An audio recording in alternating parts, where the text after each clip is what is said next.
গতকাল রাত ৩টায় ঘুমের মধ্যে একই মাদ্রাসার ছাত্র আরেক ছাত্রকে জবাই করে হত্যা করেছে। সামান্য বিষয় নিয়ে কথা কাটাকাটি, ঝগড়া, সেখান থেকেই মনে ক্ষোভ।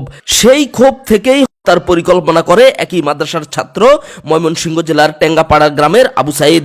বাজার থেকে ৩০০ টাকা দিয়ে ছুরি কিনে গতকাল রাত ৩টায় জবাই করে ওপারে পাঠিয়ে দেয় সোনাইমুড়ি উপজেলার চাষিরহাট ইউনিয়নের জাহানাবাদ গ্রামের ২২ পাড়ার হাফেজ নাজিমুদ্দিনকে। ঘটনাটি ঘটেছে সোনাইমুড়ি উপজেলার বাটরা আল মাদ্রাসাতুল ইসলামিয়া মাখফুনুল উলুম মাদ্রাসার আবাসিক হেফজ বিভাগে। ঘটনাস্থলে পুলিশ এসে নাজিমুদ্দিনের লাশ উদ্ধার করে ময়নাতদন্তের জন্য নিয়ে যায়। হত্যাকারী আবু সাইদকে গ্রেফতার করে রাখা হয়েছে পুলিশ হেফাজতে। এ সময় বিচারের দাবিতে মাদ্রাসা চত্বরে এলাকাবাসীর তুমুল বিক্ষোভের সূত্রপাত ঘটে। এখানে মধ্যে গত আরো এক সপ্তাহ আগে মাদ্রাসার মধ্যে বাচ্চারা কিলেগিলি হয়েছে। হুজুরেরা সহ এটা মীমাংসা করে দিছে। এই বাচ্চা ভিতরে আপনার একটা প্ল্যান করি বাজার থেকে ছুরি কিনে আনছে। আনি ওই ছুরি ওনার আপনার যে বেড আছে না, বেডের নিচে রাখছি। গতকালকে আপনার মাদ্রাসার বেলা বড় হুজুর ছিল না। এরপরে হে কিছু সিসি ক্যামেরা তার কাছে রাত্রে তার কাটার পর দিই এর মানে ঘুমে আসে। আর ঘুমের মাধ্যমে জগছে মানে পুলিশ প্রশাসন যারা এটা তো মানে জবানবন্দি দিয়েছে, তাই এটা স্বীকার করছিল। 3 দিন আগে ছেলেটা ছুরি নিয়ে আসছে মাদ্রাসা, কোনো মাদ্রাসার কোনো কর্তৃপক্ষ কেউ বলতে পারবে না। এমনকি শুনলাম সিসিটিভি ফুটেজে কেবল লাইট কেটে দিছে, কোনো লাইন নেই, হুজুরা করতে পারতো না। 3 দিন ধরেই ছুরি নিয়ে মাদ্রাসা রাখছে, হুজুরা করতে পারতো না। জয় করছে 3টা বাজে, আম করে শুনাইছে 6টা-7টা বাজে। তো মাদ্রাসা তো গাফিলতি কেন? এবং কি এটা সুস্থ বিচার চাই আমরা। আমাদের ছেলেরা তো আছে মাদ্রাসা, কোনো একটা মাদ্রাসাতে আছে, তাহলে তো নিরাপদ তো নাই, কোনো জায়গাতে তো নিরাপদ নাই। কোন জায়গাতে নিরাপদ আছে?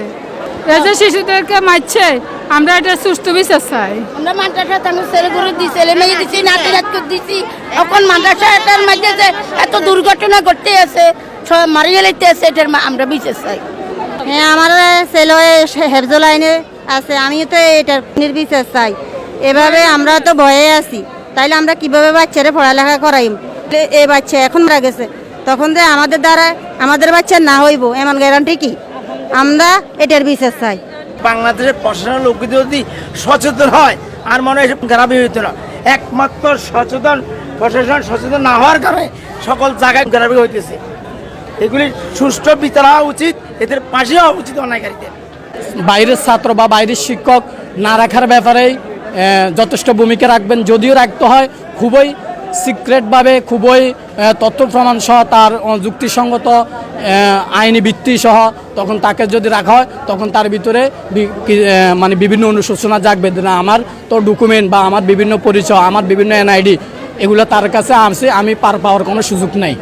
আমরা প্রশাসনের কাছে জোর দাবি জানাচ্ছি, যদি সুস্থ তদন্ত করে যদি বিচার না করা হয়, হয়তো এদেশের জনগণ প্রত্যেক থানা ঘেরাও কর্মসূচি দিবে, প্রত্যেক থানা কর্মসূচি দিবে এদেশের জনগণ। আমরা বলে দিলাম, আর কি প্রমাণ চাবেন আপনারা? আর কি প্রমাণ? আর কোনো প্রমাণের প্রয়োজন নাই।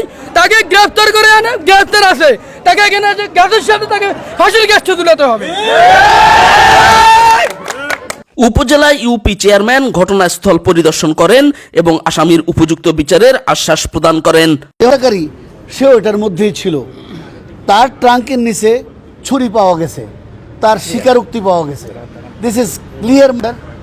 আমাদের দাবি, এলাকাবাসীর দাবি, মাদ্রাসা কর্তৃপক্ষেরও একই দাবি, এটার সুষ্ঠু তদন্ত তো প্রায় শেষ। আর যা আছে আনুষঙ্গিক তদন্ত, এর সাথে কেউ জড়িত আছে এটাই পর্যন্ত কোনো কারো সাক্ষ্যে আসে নাই যে একটি লোক তাকে ইনফ্লুয়েন্স করেছে, কোনো শিক্ষক তাকে সহযোগিতা করেছে, কোনো কিচ্ছু আসে নাই। Only one murder, one victim. একজন মার করেছে, একজনই মার করেছে, একজনকে মার করেছে। এবং আমরা এই হত্যাকাণ্ডের দেশের আইন অনুযায়ী সর্বোচ্চ শাস্তি চাই, বিচার চাই। সোনাইমুড়ি থানার ওসি মোর্শেদ আলম মিটিংয়ে থাকায় পুলিশ পরিদর্শক মনির হোসেন এ বিষয়ে বক্তব্য প্রদান করেন। উক্ত ঘটনার সাথে ওই 14 জন ছাত্রের মধ্যে একজনকে জিজ্ঞাসাবাদের এক পর্যায়ে একজন স্বীকার করে যে সে আজকে রাত্রে তাকে ছুরি দিয়ে আঘাত করে, ছুরি দিয়ে গলাকে তাকে রক্তাক্ত জখম করে তাকে হত্যা করে। এবং তার ব্যবহৃত আলামতটি আমরা উদ্ধার করতে পেরেছি। তাকে আমরা আইনের আওতায় নিয়ে আসছি। আমরা তাকে জিজ্ঞাসাবাদ করে আরও পরবর্তী তথ্য সংগ্রহ করে আইনের সুষ্ঠু ন্যায় বিচারের জন্য আমরা আইনানুগ ব্যবস্থা গ্রহণ করতে পারবো। সামান্য কথা কাটাকাটি ঝগড়া, সেই ঝগড়া থেকেই মনে ক্ষোভ থেকেই গলাকে হত্যার পরিকল্পনা। সেই পরিকল্পনাই বাস্তবায়ন করল আবু সাইদ তার সহপাঠী নাজিমকে। এলাকাবাসী এর সুষ্ঠু বিচারের দাবি জানিয়েছেন। আমরা সকলে এমন বিভৎস হত্যাকাণ্ডের বিচারের দাবি জানাচ্ছি। প্রাথমিকভাবে নাজিমউদ্দিনের মাকে জানানো হয়নি যে তার ছেলে আর দুনিয়াতে নেই, কিন্তু সে তো একসময় ঠিকই জানতে পারবেন। তবে এই শোক তিনি কিভাবে সইবেন সেটাই এখন প্রশ্ন। মোহাম্মদ শাহ আলম, প্রতিদিনের নোয়াখালী নিউজ ডেস্ক।